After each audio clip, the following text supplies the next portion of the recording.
So what is fire? In this first video of a 5-video series on the 5 W's of fire, I'll be addressing the so often overlooked question of what is fire? Why? Because I spend a lot of time on YouTube and I watch different videos of the learning section of YouTube, such as science, medicine, philosophy, physics, and motivation videos. And there's information about pretty much anything that one could possibly learn on YouTube or on the internet. But I seem to find that the information on fire and directly related to fire and its topics around it is somewhat limited. There are training videos online, there are web pages that are long in information, there are university lectures that we can find on fire dynamics, fire behavior, but there seems to be a lack of coherence and humanity behind all of those videos that I find. So I'm somewhat here to take all this information that I've digested and put it into a conversation type so that we can get to know fire more intimately. That being said, I'm by no means a specialist in fire behavior and all of that. I've worked in volunteer fire departments and as a forest fire ranger, but this project is absolutely separate from any of my career or any of my jobs or any organization that I have worked with or potentially will work for in the future. That being said, in the following videos I'll be covering what is fire, when is fire, where is fire, how is fire, and why is fire. As you've seen from the name of this channel, Philosophy, I will be taking a mix of philosophy and incorporating it into fire. So I'll be taking some quotes from different thinkers across humanity and weighing them against different ideas that we have about fire currently.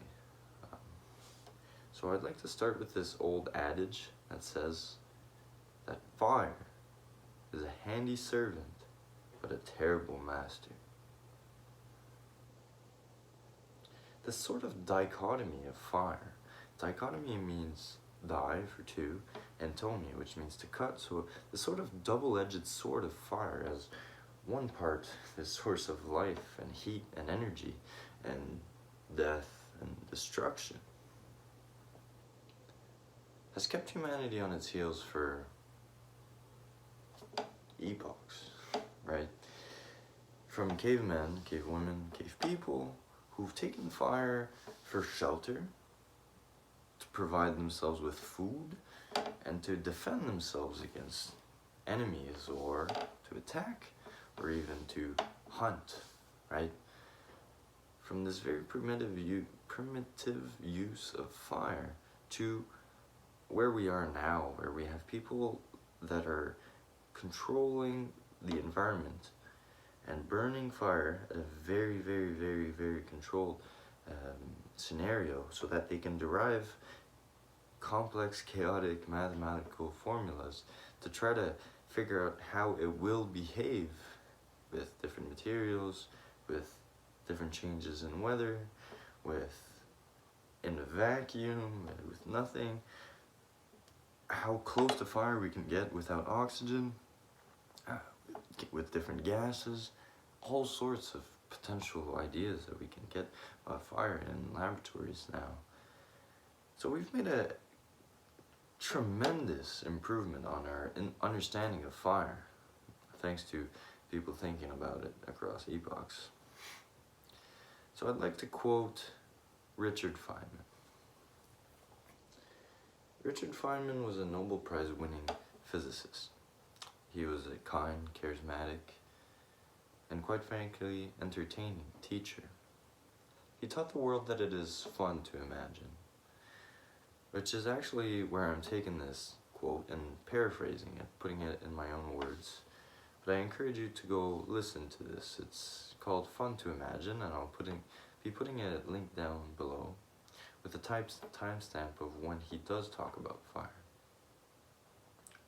Now Richard Feynman goes to say that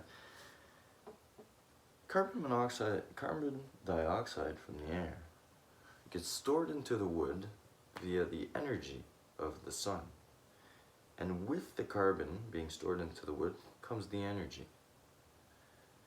And when you burn the log, that stored up sun, it comes out of the log as light and energy. I'll be extrapolating this idea in a step-by-step fashion very soon. But first I would like to introduce different ingredients for a definition that I've come across for fire. So first, the degradation of an object. You see, when we burn the log will eventually disappear, turn to ash. The second ingredient is the production of a flame, the release of light and energy. In chemistry, they call it an exothermic oxyreduction reaction, which essentially means that as long as there's oxygen around that the reaction can take, it will produce energy and heat. That being said, fire is a state of self-perpetuating light and energy release that will go on as long as there's heat, fuel, and oxygen available. Now, let me elaborate. In the first phase, let's say we take a log, we put it in an oven. In the oven, the first phase will be the evaporation, or the drying of the log.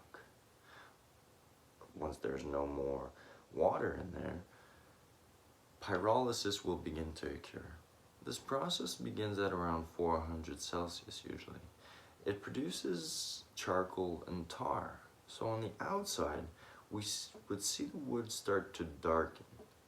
But on the inside, really all the molecules are shaking so fast that they're starting to break down and break apart and create this charcoal and this tar. This process happens and can happen without oxygen. This is where oxygen comes into play. Once we reach the point of spontaneous combustion, there's enough energy for oxygen to combine with carbon. You see, we can kind of look at it as if oxygen and carbon, they really love each other. Of course they don't, but we can look at it this way. It's fun to imagine. And it takes them a lot of courage to get to talking. But once they do, sparks fly. And these sparks are kind of like energy outbursts. It's breaking down these bonds that the carbon actually has already, and it's shooting off energy so that the other groups of molecules around can get oxygen coming in, and they're breaking down and creating more energy release around, and more oxygen can come in, and it's going on in this cycle until the entire log is just all broken down into this kind of beautifully complex dance party. And from the outside, we're just seeing this luminous show of deceptive simplicity. Take a moment to appreciate how beautiful fire can really be. Now, it's all fun and games until we run out of fuel, oxygen, or heat. So we'll talk about in future videos the method of putting water on the fire is actually absorbing the heat through water, which absorbs a lot of heat, and it will reduce the heat of the log until it's not making that combustion anymore, right? This phase is actually pretty dangerous, and in a way that we don't think about so often. In a state of the reduction phase, carbon monoxide is released.